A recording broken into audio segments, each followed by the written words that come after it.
Hi guys! Welcome back to my channel. So for today's video guys is papasyal ko lang kayo doon sa may property na shinare ko sa inyo nung I think that's around March, no? March. So nung pumunta tayo dito before, papakita ko siguro yung video na old is lupa pa lang yan, talagang ganyan yung itsura niya before, ganyan, no? Alright, so yan, papunta po yan dyan. So this is a gated property with perimeter fence with lines per community for lines for water and electricity, and may concrete road siya and mga drainages, no? Bubutasin yan, dahil sa saraduhan yan gagawin concrete road yan. So meron din yan dyan na wall, alright, para sa privacy. So this is highway Amadeo going to Tagaytay is around 8 minutes. So yan, nagmotor tayo dito. Ayan. So itong property na to, ayan, congrats sa mga client na kumuha. Ayan, tinapos na yung kalsada, ayan, with perimeter fences.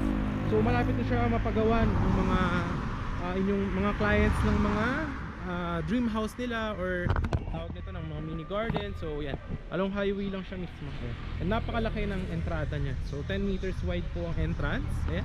So papasyal ko lang kayo dito, but wala na pong available as of now. Ayan. Pero sa future is baka magkaroon dito ng expansion. So yeah, so yan lang siya. And yung price po dito is included yung transfer of title. Ayan. But right now is ipapasyal ko na lang kayo dito kasi wala nang available. So if sa future magkaroon ng expansion na i-develop ulit is pwede naman kayong mag-message. Ayan. Tapos dito guys, ang weather is same talaga ng Tagaytay. Ipapakita ko siguro sa end of the video kung gaano kalapit yung property.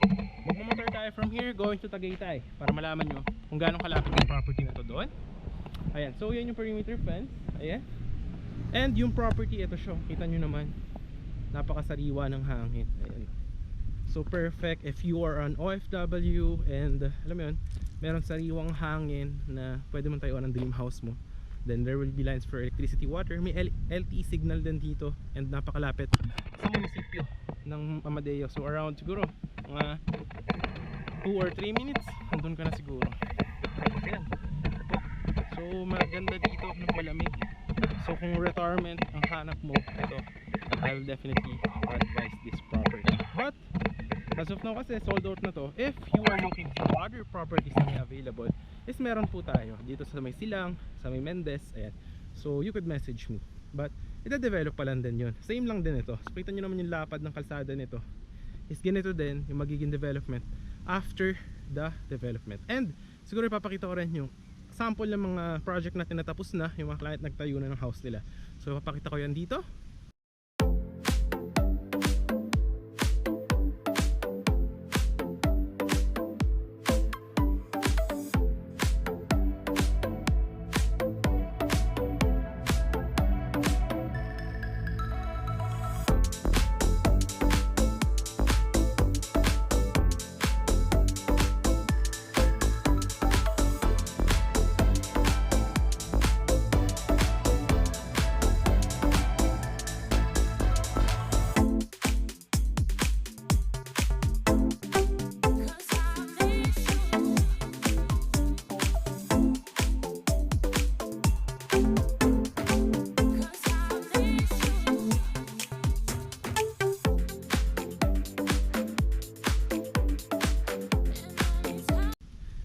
So nakita nyo naman, ganun guys. So bahala na kayo kung ano gusto nyo gawin sa property. Ang mga bawal lang is yung mga manukan, yung mga babuyan.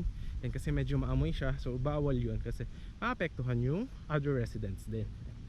So ang ganda dito, no? Ayun, kita nyo naman yung mga concrete road, oh. Mga tapos na. Ayan. So lapit lang ito sa Tagaytay is 8 minutes. Meron din tayong available pa na yung magiging ganito din sa future. So small project lang din kasi to. So there will be also available yung sa may Silang, meron tayo, and meron din tayo sa may Mendez. Ayan. Tapos sa Amadeo, dito sa Amadeo is antayin na lang kayo if there will be open, no? So yan, ito siya, kita nyo naman, napakaganda ng property and napakalaki ng kalsada and with drainage system, kaya sure na there will be no flooding, and napakataas na location nito kaya malabo din yun. So kita nyo naman yung ganda ng property, diba? Ayan, so approved na approve. Ayan. So yun guys, and then gagawin pa pala ng perimeter fence dun sa mga dulo. Ayan. So yun guys, maraming salamat sa panonood. Update lamang to. So congrats sa mga client na kumuha sa pre-selling stage. Ayan. So makita nyo naman yung development natin. So lalagyan na lang yan ng mga perimeter fences, and then there will be lines for electricity, gagawin din siya. Tapos yan, lalagyan din ng mga muhon. Ayan. So that will be the update of this property. So mataba yung lupa dito, malamig, no? Ayan, approve na approve, guys. So yan, if you do like this one, can you hit yung like, share, subscribe rin to other people, and syempre pakita natin yung video from this property going to Tagaytay para baka na makita nyo rin sa future, baka magkaroon ng expansion doon around there. Yan. So yan, no, lapit lang, diba? Naglakad doon tayo from highway. So yan na. So kung by car, napakalapit mo na sa highway. Isipin mo yun. Then there will be one entrance, one exit. Kaya that's for the security of the property. So yun lang, guys. Watch nyo na lang yung from this property going to Tagaytay. Bye bye!